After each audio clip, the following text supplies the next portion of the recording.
What's 30 years old, drives like trash, and is falling apart? That's right, your E36 rear end. Well, you're in luck, because in this video, I'm going to share the secret sauce behind all the parts you're going to need to rebuild your E36 rear subframe and have it driving better than it left the factory 30 years ago, and also give you a rough idea of how much it's going to cost you.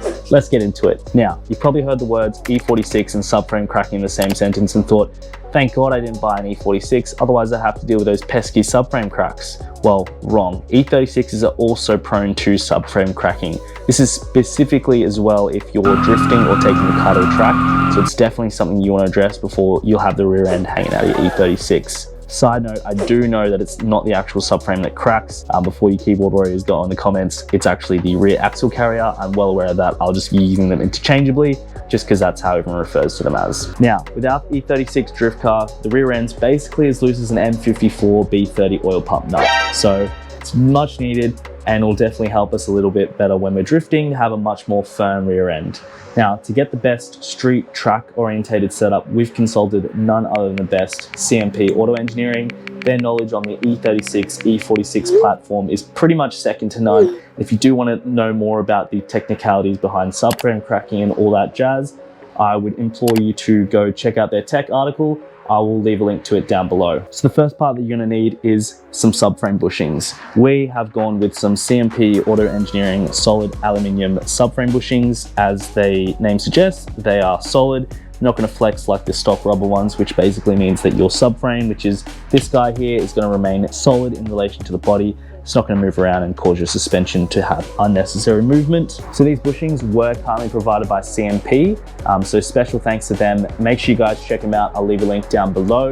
They're designed right here in Australia, right here in the Gold Coast, and are really high quality bushing, so can't recommend them enough.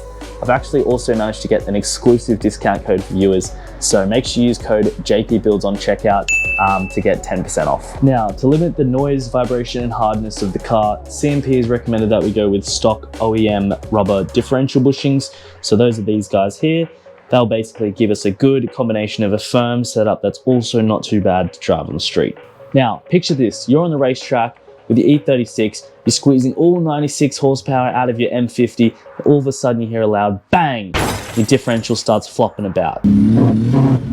Well, a common failure point with the E36 chassis is your front differential bolt. They tend to snap, so we're going to be upgrading from an M12 to an M14 bolt. If you're lucky enough to not break your front differential bolt, you're probably going to be unlucky enough to break your rear diff housing. So that's why we've gone with this upgraded Dorman differential cover. It's 30% stronger than the OEM diff cover, because usually what happens is they snap the rear ears off like that, especially if you're taking the car on a track or you're drifting it. So now into the actual reinforcement of the axle carrier panel itself, or the subframe. So we've actually got a few reinforcement plates. So the first are these 4 plates here. These reinforce the 4 main mounting points of the subframe, go there, basically weld onto the body. The subframe mounting bolt goes through there, as you can see, and that's just going to stop and reinforce the actual axle carrier panel itself. We've also got these rear trailing arm pocket reinforcements. They weld up to where the rear trailing arm brackets bolt up to, and they basically reinforce that because that is a common area to get cracks as well. In terms of the actual subframe reinforcement, we are actually going to be reinforcing the actual subframe itself. So we have to reinforce the sway bar brackets, the sway bar mounts here. These tend to bend, which is actually why we have this spare subframe, because the one that's in the car currently is actually bent already on one side. So I'd rather just start with one that isn't bent. We also are going to be reinforcing the 2 diff mounts. They also tend to bend, especially when you're drifting or being a lot more abusive on the car. So we're just going to reinforce that as well, and hopefully that'll get a lot stronger and we're not going to have any issues with that. So as we're going to be cutting, grinding, welding, that sort of thing, just keep in mind, if you can't do that yourself at home, you're going to need to take to somewhere to get that done. So it will increase the complexity and the cost of the process. So just keep that in mind. With all these reinforcement plates, they are offered at CMP. These ones aren't CMP ones, these are, so just keep that in mind. But yeah, speaking of CMP, the other part that we've got from them is the rear trailing arm monoball bushings. So I'll show you what those are. Now, you might be familiar with what one of these are. This is your rear trailing arm out of the E36, E46. They're pretty much exactly the same. So we have this bushing here. This is obviously where the trailing arm mounts to on the body, and there's 3 bolts here. And then there's a little bushing that's in here. As you can see, ours has a little bit of deflection. It's not terrible. Obviously that is not ideal, but what happens is the old rubber bushing will perish enough that it will completely detach, and then you'll be able to wiggle these around. I'm pretty sure I have a video of the ones that were in that car previously. They were completely disconnected, and what you can have is the bushing will be able to deflect that way, and what that's going to do is change the toe dynamically of the car. So again, we've got these really nice CMP units. They have a ball joint inside. What that's going to allow is the arm is going to stay locked in that direction, but it's still going to be able to swivel on a ball on that point. So that's still going to allow the articulation of the arm, but we're not going to get any of that unwanted dynamic toe change or anything like that. Again, these are a really nice piece from CMP, so if you are interested, check them out in the link below. Some of the bushings that we're just going to be replacing with OEM rubber bushings are the inner control arm bushing, that's this guy here, the sway bar end link and sway bar bushing, which are there.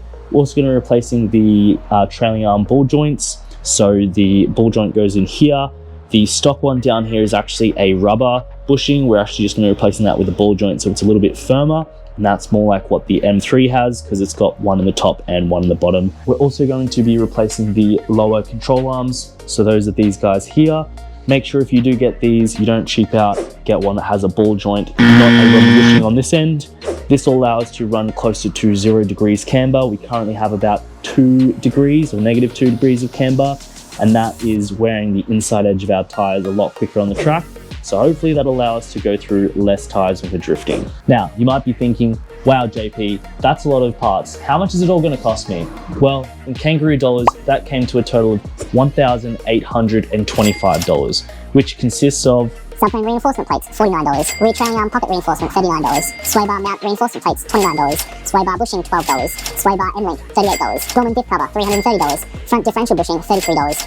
Rear differential bushings, $46. Subframe bushings, $359. Rear trailing arm monoball bushings, $379. Outer ball joints, $128. Upper control arm inner bushings, $33. Camber arms, $300. Front differential bolt parts, $50. Now this is a fair chunk of change, but keep in mind, you'll have your E36 driving better than it left the factory floor 30 years ago.